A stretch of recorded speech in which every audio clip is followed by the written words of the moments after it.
Welcome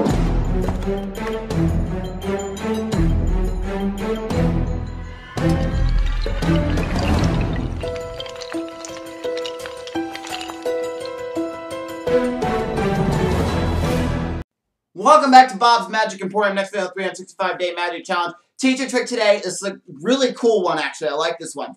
This is one that you can do I'll explain in a moment. So I'm not going to perform the trick. I'm just going to teach you how it's done because you have to do it with a spectator. I might be able to do it with the pad here. I don't know. Because you have to turn your back and the spectator would draw something on there or write a name or something like that. So let me explain how this works. So we're going to use my name. We're going to say that the spectator has wrote my name on this little Post-it note. So we're going to say that it is Bob. All right, so they wrote Bob. Now, they're going to fold the Post-it note up just like this. All right, they're going to fold this little Post-it note up. And then what happens is you have, okay, I'll keep going with this. So I'll place the Post-it note behind my back, and let's see if I can hopefully get this to work. I don't know if I can. I don't know. I got to, yeah, okay, I'm trying to figure out what name you wrote just by feeling the Post-it note. I want you to see, though, that the Post-it note is still in my hand. Okay, and I believe the name you wrote was Bob. Is that right, Bob? All right, very cool.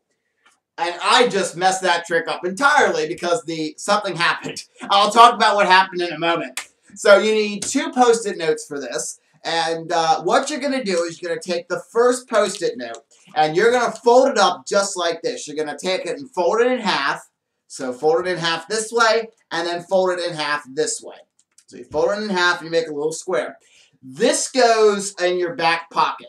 Or you could just hold it in your hand. You could have it in your hand like that. You could. You don't have to. It can be in your back pocket. I'm going to put it in the back pocket for now. You tell the spectator to draw anything they want on their Post-it note. Whether it be an animal or a shape or even they could write a name on there. And then you have your back turned at this point. And there, you're going to instruct them to fold it this way, and then fold it this way. So you're going to fold it into that same little square that you made. Both hands, you say, okay, take the Post-it note and put it in my one hand, please. Excellent. And you turn back around and say, now it's all fair. I haven't looked at the name you wrote or whatever they decide to write on the Post-it note. As you do that, you're going to do a switch. So you bring the blank Post-it note, bring it into this hand. And as you bring this one into this hand, as you're talking, your hand is uncurling. With one hand, you're uncurling the Post-it note. So you're opening it up. That's what you're doing. As your back is turned. So you say, okay, I'm trying to feel and see what name. Now, as you do this, you want to justify and say, I'm feeling the Post-it note so I can see if I can kind of get a feeling of what name. Because that way you could, as you're opening it, you may hear the paper crinkling. And that way you could say, I'm just feeling it to see if I can figure out the name. Now, what I can do, because I have a store counter right in front of me, is I can have the Post-it note brought right out in front, right below counter level. And I can read what it said. Now, normally what would happen is you would bring out the Post-it note and you would say, see, I'm not doing anything funny with the Post-it note. Because you want to show that, no, I'm not doing anything funny with this Post-it note. It's still in the folded up position. Now, if you do this out on the street, you don't have the luxury of having a giant store counter in front of you.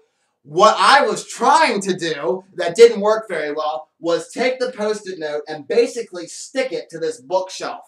But I was, of course, trying to stick it down lower so you couldn't see it. But if you're out on the street and you're doing this against a building or maybe against a traffic light or a lamp post or something like that, you take their Post-it note after it's open. And as you're opening it up, you're finding that sticky part of the Post-it note and you are sticking it to wherever you want to put it. So let's say there's a building behind me and it's a brick wall. You take your Post-it note and you stick it against that wall. Stick it down low though, so don't stick it too high up. And you're going to say, now look, I want to show you. There's the Post-it note. I'll bring it up a little higher so you can see it. So what you do is you have the Post-it note in your hand, and you say, now look, you turn around and show that Post-it note, and you want to say, now look, I'm not doing anything funny. I'm not opening the Post-it note.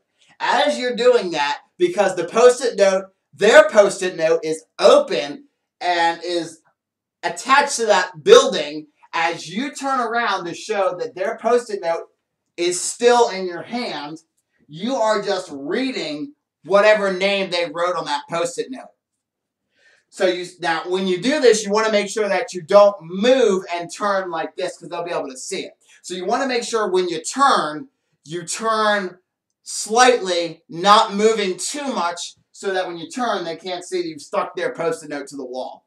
Again, this is very angle sensitive. Your whole audience has to be in front of you. On the sides, ain't going to work. So you turn around, you say, look, I'm not doing anything funny with your Post-it note, and all you're doing is just reading whatever name they wrote on there. And then you turn back around and say, so I'm going to keep feeling it here for just a moment. As you turn back around, let me see if I can get it here. This hand grabs the Post-it note off of the wall or off of the lamp post or whatever, wherever it is. It grabs it off of it. And all you're doing is you're refolding it just like this. So you're refolding it back up into that little square, one-handed. Now, this takes a lot of practice to get to be able to fold this thing with one hand. So you fold it, and then you bring out their Post-it note. So you got to now remember which hand has theirs in it. You bring it out, and you say, okay, I think I've got this. So you say, take this back, and you say, the name you wrote, I'm getting a feeling, and you can play this up however you want. You could just say, oh, the name you wrote was Bob. Or you could play it up as a mentalism routine and say, all right, I'm seeing that there is a B somewhere in this name. The first letter is a B, right? Okay, okay. Wait, there's two B's in this, though, right? The name has two B's? Okay. But there, it's like there's the first letter's a B and the last one's a B, right? Okay. It's Bob. And you can play it up that way. What happened when I was doing the performance of this was the Post-it note fell off the wall, or fell off the bookshelf. So it didn't work. That's why I had to bend down at the end to pick it up. So what it looks like done up to speed is this. The Post-it notes in your back pocket, I'm going to try to perform this one more time really quickly here. They write a name on their Post-it note. Oh, and by the way, I put the wrong one in my pocket. By the way, at the end of the trick, you want to make sure that they open the Post-it note back up to see it's still in their handwriting. So you say, write a name on here. They write the name. You fold it up. And both hands go behind the back. And you say, okay, I'm going to try to feel the Post-it note. Okay, let me try that again. Sorry, I just had to, I almost coughed there. All right, so you say, okay, this is the one with their name in it. Okay, so what I'm going to do is I'm going to try to feel your name. I'm going to just get a feeling for the name. I'm not going to I'm not going to look at the Post-it note. It's going to be behind my back the whole time. And actually, I want to show you that it really still is behind my back. Okay, right there. You can see it right there. All right, so let's see. I'm getting a feeling. Actually, here, I want you to take this just to prove that I didn't feel your Post-it note and open it. Don't open it yet. It's Bob. Open it up and make sure it's still in your handwriting. Is it Bob? It's Bob. So you want to do it quick. This is not presented as something slow. When you do the folding of their Post-it note and the sticking to the wall and the turning around, you want to do it quick because you don't want to, like, open it real slow. You don't want to, like, turn around and stare at the Post-it note for 4 hours. You just want to do it quick. You want to make sure you get a quick writing of the name and all that great stuff. And one other thing with the trick is, again, nobody on the sides, they'd be able to see. And that's really about it. I had a point that I wanted to say about the trick, and I can't remember what it was now.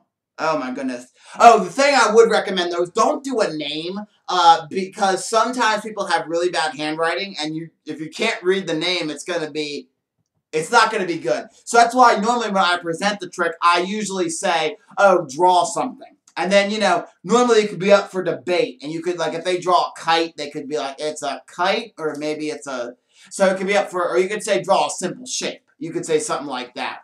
So that's really cool. Or you can present it where you have a bunch of Sharpie markers of different colors. And you say, I'm going to turn my back, pick up a marker, you know, do a little coloring of, just do like a line or two of color on the Post-it note. All right, fold it up. Gather up all the Sharpies, so I don't know which one you chose. Stick the Sharpies in your pocket. and hand me the Post-it note in my hand. And then you could say, oh, you chose the color green or something like that. You could do that, something like that. Whatever you want to do. It's your presentation for this routine. But it's a really, really great trick. I recommend going to try this out. Now, again, oh, that's the other point I wanted to make. You got to make sure that you're able to fold this piece of Post-it note with one hand. Because when you go to, when you unfold it behind your back, you got to be able to unfold it, stick it to whatever surface it's going to be stuck to. So a wall or a lamp post if you're doing this outside, or if you're doing this in your house against a wall in your house, you stick it up there. So you got to be able to stick it up there with one hand. Now, of course, a bookshelf doesn't have enough covering to where I can stick it like right here and there's enough covering. So, a wall would be better. But anyways, you stick it to the wall, you got to practice that, and then taking it off and folding it up one-handed, you got to practice that too. So when you bring it out, it looks natural. All right, so that's this trick. I call this one predict an item. If I call this one predict an item, I don't really have a name for this one because I don't have a name. But anyways, I call it predict something. Hope you enjoyed, and I'll see you tomorrow. I have a jack, and I also have 3 10s. Now, what we're going to do is we're going to take the jack and we're going to sandwich it right in. Of course, you get the 2 tubes and you get a certain amount of bottles. Let me grab one of the bottles. He was on a roll with hole-in-one. Not only did he sink the putt on his first shot, but he also got the $500